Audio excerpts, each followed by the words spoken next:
heard for years that there's a weird relationship between Kyle and John, and they always put on a, they smile together, they play catch together every day at practice, and you think these guys really like each other. What are you talking about? But then there are little moments after losses. After this one, Kyle Shanahan was asked, is your team does it have the same fight it used to have? And I feel like people that have been watching this team question that. Like, where is the fight? Where is the discipline? Mm-hmm. John Lynch questioned that on the radio a couple of weeks ago. This team just lacks discipline, which is always an implied shot at the coaching staff. So Kyle Shanahan bristles at the question and says, no, we're just not as good as a team, which is a strange thing to say. We've been talking about it all week, but that to me is an implied shot at the general manager. Like, it's not the coaches, it's the players and the person who got them. I always thought it was Kyle, but technically the general manager is John Lynch. The way they're starting to talk publicly and the things that these comments imply, do you feel like there could be friction between these two guys?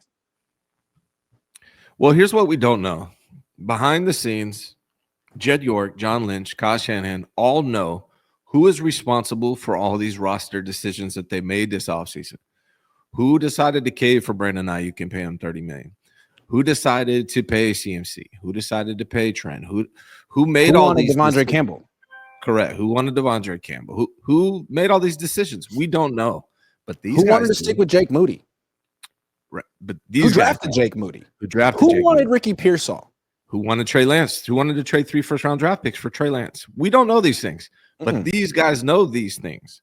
And there's a running scoreboard in their head between them about, hey, you wanted to do this, you wanted to do that, you wanted to do this. And when shiz falls apart like it does now, like I've said this many times on your show, like winning fixes everything. But when you start losing, that's when all these things surface. And the 49ers are losing. They're 5-7. And that's why some of these things could be surfacing now. Well, it's interesting. They're starting to point fingers at each other. Is it possible? I mean, there's a lot to answer for. Like, you whiffed on another first-round pick, it looks like. You've just been throwing first-round picks away for years. You've only hit on a couple. You've given all this money away. The team looks flat. The team isn't motivated anymore. Like, do they need to – I mean, they could fire both of them. They could pick sides, fire Kyle or fire John, or they could bring someone in. Like, they used to have Adam Peters here, and it was unclear exactly how much power he had or influence. But all I know is he leaves and the Niners become a mess, a dysfunctional mess from the beginning of the offseason to now. And Washington looks competent for the first time in 25 years. So should they do they need a general manager? They could bring in the number 2 guy from Detroit and say, look, like that organization knows what it's doing. We're floundering. We need to be more like them. Is that something that John and Kyle could get behind? Like, it's like in Office Space where they bring in Lumberg. Like, sorry, you now have you have 7 bosses. Now you have an 8th boss and he's overlooking you and you have to turn in your TPS reports every week. How does it feel? It's tough to answer that question accurately because, again, we don't know. The thing is, they know, though. These guys know what happened. And, you look at the draft. The draft was decent outside the first round. So who made the decision on the first round? Yep. Who made the good decision on Ronaldo Green, Malik Mustafa, and Don Pooney? Like, we don't know these things. I don't know these things, but a lot of people say Kyle ends up having the final say in these things, right? So if that's the case, if these are all Kyle's decisions, you look at the last 2 drafts, right? This last draft was decent. We got at least 3 players that look pretty good. Pooney looks good. Green looks good. Mustafa looks good. Garando could be 4. Cowan could be 5. Yes, it could be. Could be. But 3 and right all now. The guys that look good now could fall off too. That happens also. So we don't really know. But if you go back to 2022 and 2023 and the trade for Trey Lance, it actually looks really awful. Like 2023, Jair Brown, he's not having the best year. We'll see. Jake Moody, one of the worst kickers in the NFL. Cam Latu's not here. Luter Jr. doesn't play. Robert Bill, where's he? D. Winters, maybe. Braden Willis, cut. Ronnie Bell, cut. Back to the practice squad. Jalen Graham, Drake Jackson, Tyrone Price Jr., Danny Gray, Spencer Burford, Sam Womack, Nick Killer. Sam Womack's doing well for another team. That was the one player they could have kept. The best player they got in that draft, they gave away. So overall, it hasn't been good.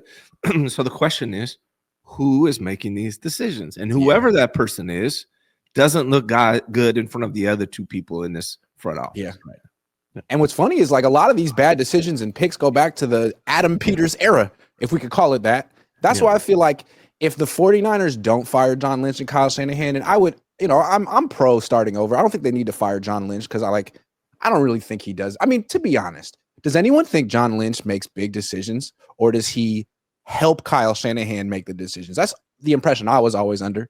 Yeah, So you could keep John, you could get rid of John. Like, I don't think he's the big factor here. I think if you keep Kyle, which I'm against, but if they want to do it, then I think you got to bring in a general manager, someone who has control over the roster and that Kyle answers to. So not someone that Kyle hires. Kyle hired John. Someone that Jed hires, who is answerable to Jed and that Kyle Shanahan is answerable to. I think that would be the best thing. And if Kyle doesn't like it and requests a trade or a release, then so be it. But I think that's got to be the new working environment here. It's not Kyle watching a month of film and then deciding that Ricky Pearsall reminds him of himself. Nah, it's over. If I had to make a guess based on everything we know, I don't think John makes many decisions. And I like John Lynch. I think he's a smart guy, a football guy, a Super Bowl champion, a Hall of Famer. I would like to see what that looks like. Like, can we give John Lynch some power and see what it looks like without Kyle Shanahan? If Kyle Shanahan doesn't win, if he doesn't make the playoffs, my stance has always been trade Kyle. If Kyle doesn't make the playoffs this year, my stance has always been trade him. So if that happens, trade him and make John Lynch the actual general manager and the decision maker here, because I would like to see it. Now, if he's already doing that, then forget everything I just said. He can get the boot as well. But I don't know, and I just don't believe. My best guess is I think Kyle makes all these decisions. Yeah. Look, we've been saying they should trade Kyle. They should fire Kyle. Like, I don't think either of us really believe that the Niners will do it. I think most people think that Jed and his parents are a little scared considering what happened 10 years ago. But once Kyle and John start essentially pointing fingers at each other publicly, it makes you wonder what kind of pressure they're under privately from their bosses for them to do something like that. Because that's always like the last ditch move before you're fired. Like, let me set the record straight publicly before I get the axe. Yeah. Can you ban Ian 16 real quick from the chat? That's ridiculous. Here's what I want to say, man. In regards to this, I think it's more on the table than people realize. I think once you start costing Jed York money, that's when it gets real. And the 49ers invested a ton of money into this team in particular, and it has not paid off. An all-in team. Super Bowl or bust. Well, it's bust. It's bust. And what happens when you bust? What happens when you start being embarrassing? What happens when you start getting blown out like the We're not talking about go to the playoffs and losing the first round. We're talking about potentially losing 8 straight to end the season. I mean, that's on the table right now. They're at 3 straight with 5 to go. That's the thing. Like, if they embarrass themselves like they have the last 2 weeks, if that continues, that hurts the product of the 49ers and the marketability for Jed York, which hurts his money and his bottom line. And that happening after investing so much this season, I think it's more on the table than people realize if that happens. Sometimes it feels like Kyle Shanahan, when things go bad in the season, I can't prove it, but it almost feels like he's like, you know what, let's tank. Like, this team's not that good. I could work really hard to try to squeeze out an extra win or two, and we could go and maybe lose in the playoff. Like, why do that? Why don't we just tank, get a good high draft pick, and regroup for next year? And like, I can't prove that he thinks that way. He probably wouldn't admit it, but I kind of got that feeling in 2017, 2018, 2020. Things aren't going my way. Let's regroup for next year. And I think the Yorks went along with that, understood that for a long time. But year 8, after all the money they spent on this team, after where they were last year, I just don't think that's acceptable.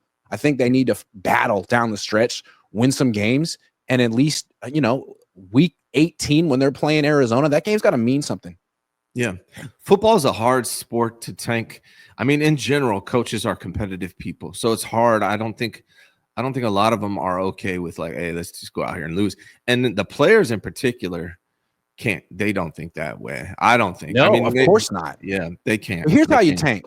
You have a team that's losing by 1 or 2 points every week, like the 2017 team, and you can't win because you don't have a starting quarterback on the team. You decided that your quarterbacks were going to be Brian Hoyer and CJ Beathard, which is just, you can't win that way in the NFL. And then You freaking trade for Jimmy Garoppolo, who's just a starting quarterback, not even a good one, maybe not even an average one, and you win 5 in a row.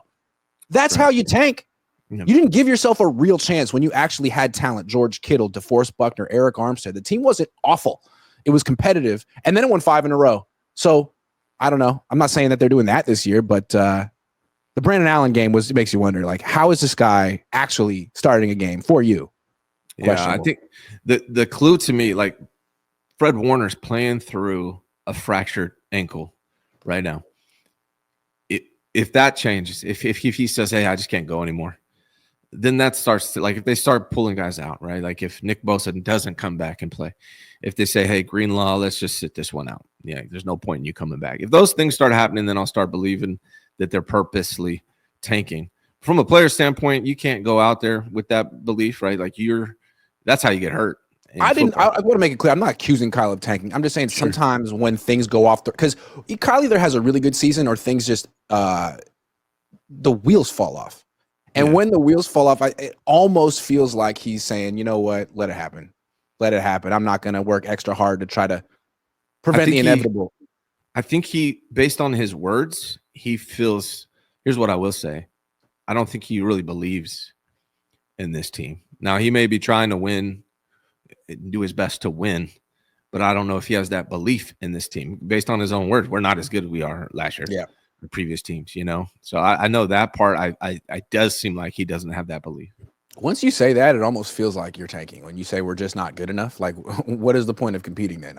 What kind of effort are you giving into your, not effort, but like, if you don't even believe your team's that good, then how good is your game plan going to be? How good are your adjustments going to be when you're working from the hypothesis of we're just not that good? I mean, I don't know. We all used to play sports. You kind of like to think that your coach is the guy who believes in you guys the most. Like, that's his job, like to find the untapped potential and to get the most out of every single one of you, and also the collective unit.